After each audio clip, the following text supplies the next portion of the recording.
This is KB and welcome back to the AfterLife server, where in the last episode we worked on these dividing walls by the residential area, and we built that house on the left, which is a design by Wintertooth, and I made my luxurious golden armor. And all of this residential area development made me think of taking these walls and adding them all around the place. I think that can add a certain feel of polish to the whole place, which means the farmland there I'll tweak and I'll move it up a little bit and then add the dividing wall. This space I'm standing on, I definitely want to add the dividing walls to. The only question becomes this side. How would that work? I do think I would have that height for that 2-block height for the wall going all around, and there's an extra patch of land above it we can terraform, something like that. But all of that I'll be doing off camera, because what we have to do is we need to head over to spawn, because I want to work on curing the villagers we have so that we can get closer to actually opening the bar.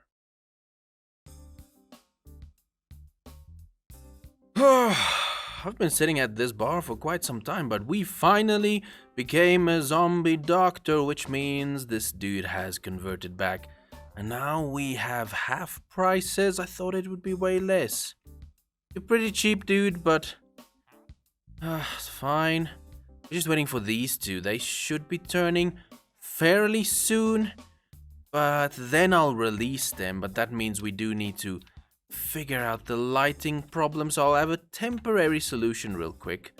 And just because I'm suspecting that this is the area that is the problem, so let's just do this. Oh, that's because the glowstone is gone because of the aquarium. That makes sense. So let's do that for now, and then we should be fine. That should do the job, and the rest of the place should be lit up. But as you can see, we are curing these villagers so they can freely roam around. And then after that, don't convert. Don't convert. Please don't convert. Please don't. You convert. You don't convert, sir. Oh, it's the fisherman. Never mind. As you were. We need to. There we go. All of them are good. We need to figure out how are we going to implement these cold ones into the bar. These cold ones were designed by Wintertooth. I can quickly demonstrate to you. When you drink a cold one, you get a little bit under the influence, which drink responsibly. Unless you are underage, then don't drink at all. But we need to figure out how are we going to implement this into the bar. Let me know if you have any good ideas or good suggestions on how we can implement that. Don't know if we're selling it or if we're just giving it to the already members of the bar. As you can hear, I'm not sure what to do with it, so let me know what you think about that. But there we go. We have the villagers going, which means I can come to this dude if I ever need golden carrots, which is 1 emerald, 4 golden carrots. I don't know if they keep it. I can't remember if they keep it or if they lose this and I have to recycle them in the zombie method thing. That is a problem for another day. Let's head back to the settlement so I can show you what I did with all the dividing walls on that side. I quickly want to interrupt this episode to bring you some exciting news. We have the applications open for anyone that'd like to join the AfterLife server and come play with us and create with us. Now, the one thing is you do need to be a YouTube content creator, but if you feel your content is on par, feel free to apply to join us. If you check the description down below, you'll find a link that will lead you to a video explaining everything that goes on around this application event. Feel free to apply, and I'm excited to see what kind of creators would like to join us. Now that aside, let's get back to the episode.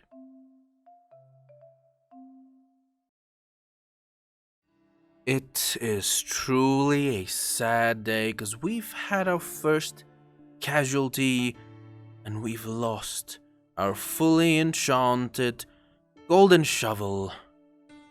which unfortunately means I'll have to resort to going back to those pesky diamond tools that are so obsolete that people are obsessed with getting rid of them and getting the netherite tools, which are apparently so superior that you cannot deal with diamond tools anymore.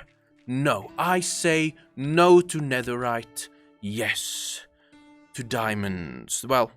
Well, gold, obviously gold, but no netherite, okay? No netherite. Initially, I was doubting the idea of having these dividing walls throughout the place, but this looks so good. As I mentioned before, it brings this kind of polish to the place that was absolutely missing.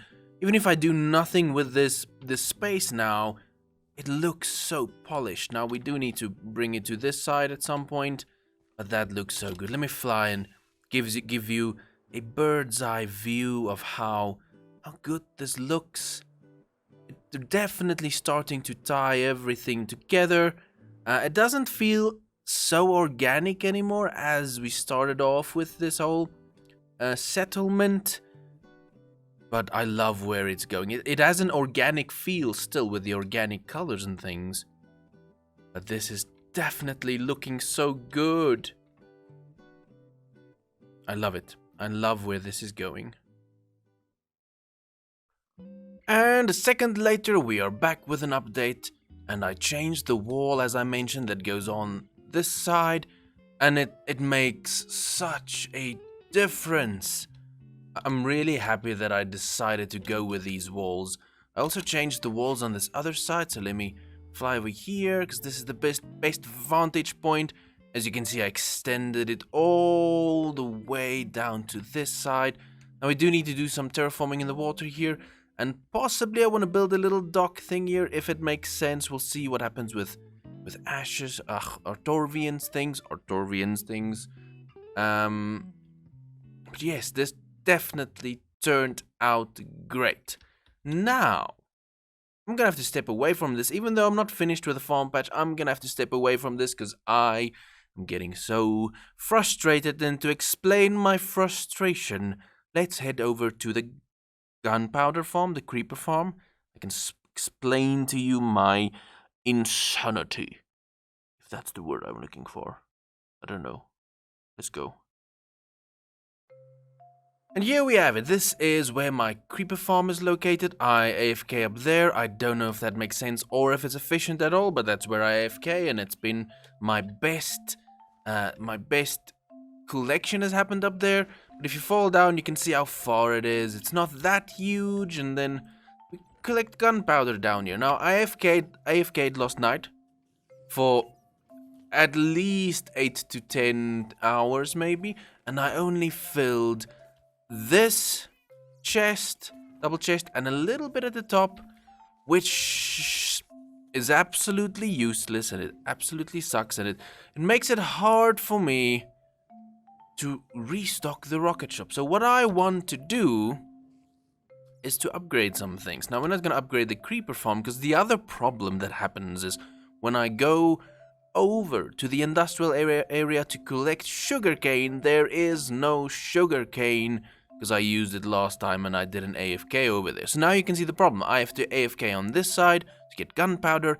I have to AFK on that side to get sugarcane, and all of that just sucks. So I've decided that I'm gonna move the sugarcane farm to this side. Now I'm not moving it, I'm gonna build a new one, and this design is gonna be by Tango Tech, so there'll obviously be a link in the description.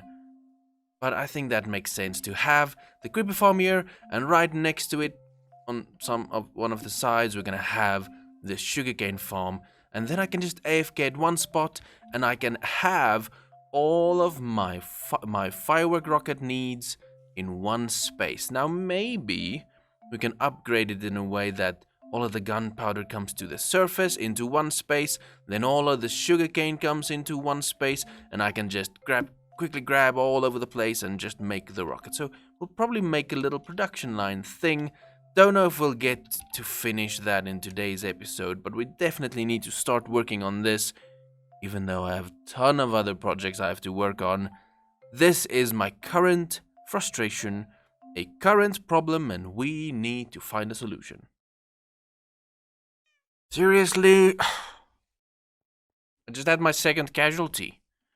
We just officially lost the pickaxe, so once again we just going to have to grab back the diamond pig silk, which is good. It's fine.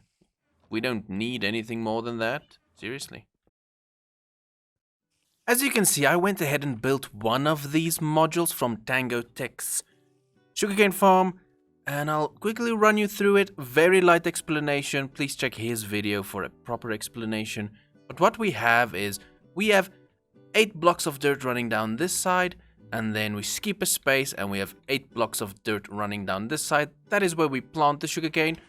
Then down the middle, we have water source blocks that run straight down. So 8 water source blocks.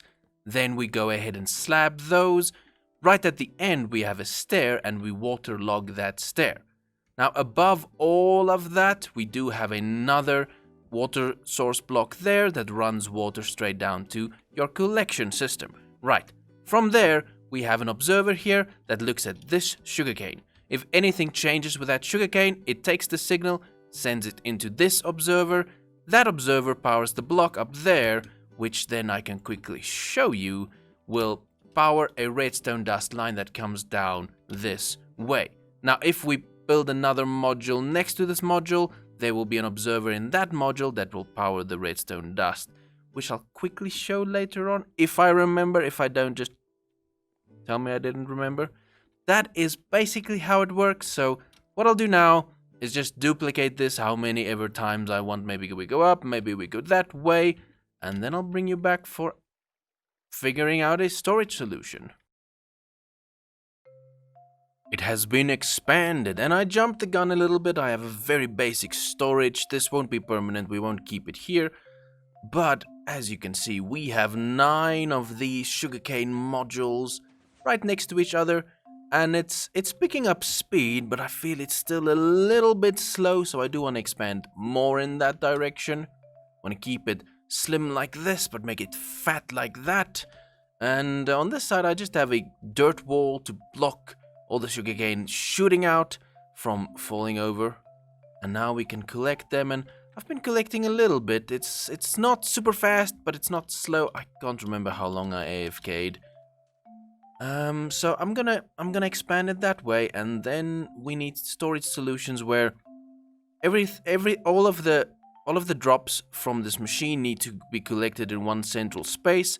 Then all the gunpowder needs to be collected in one space, so that we can then just grab some gunpowder, grab some sugarcane, and make the rockets right here, and just transport the rockets over to the shopping district. That's where we have to end up. But it's coming together. It's really coming together.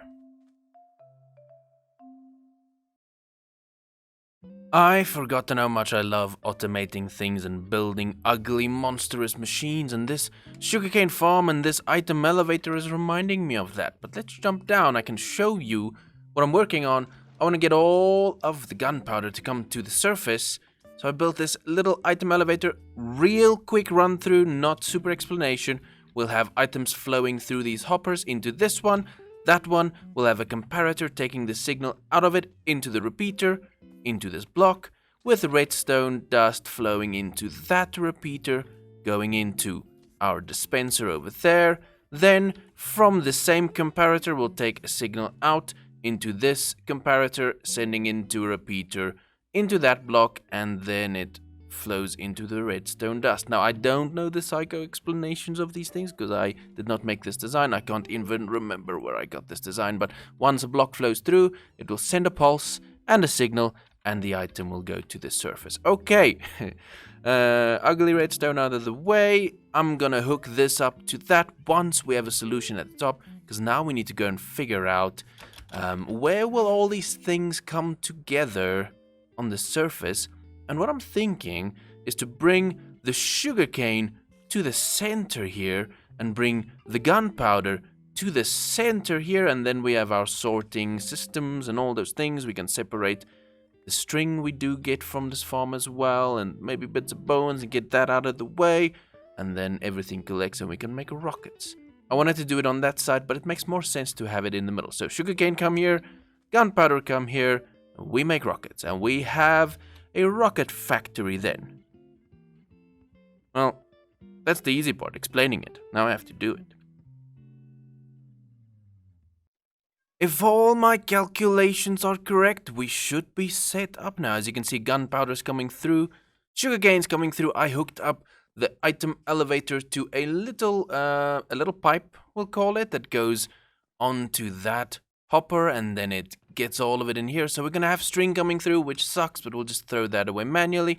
Then we have sugarcane. So what I did is I built another one of these item elevators that will then take all the sugarcane, send them into this pipe, running into the chests on this side, which means we can officially get sugarcane on this side, we get gunpowder on that side, and then we make the rockets, which means this factory is up and running. It's still looking very ugly. I'll definitely have to tweak it and make it pretty and all those things, but unfortunately, I've run out of time to make this episode. So let me know what you think about this monstrosity I've built and how can we decorate it. I think we should do it in a factory style. That's my thought. I don't know too much on the details yet. We have to expand the sugarcane farm itself a little bit more because it is still a bit slow. I think we need to find a nice balance between the speed at which gunpowder comes in should match the speed at which sugarcane comes in. More or less something like that. But we'll figure out those things. But yes, thank you so much for watching this episode, and I'll see you next time.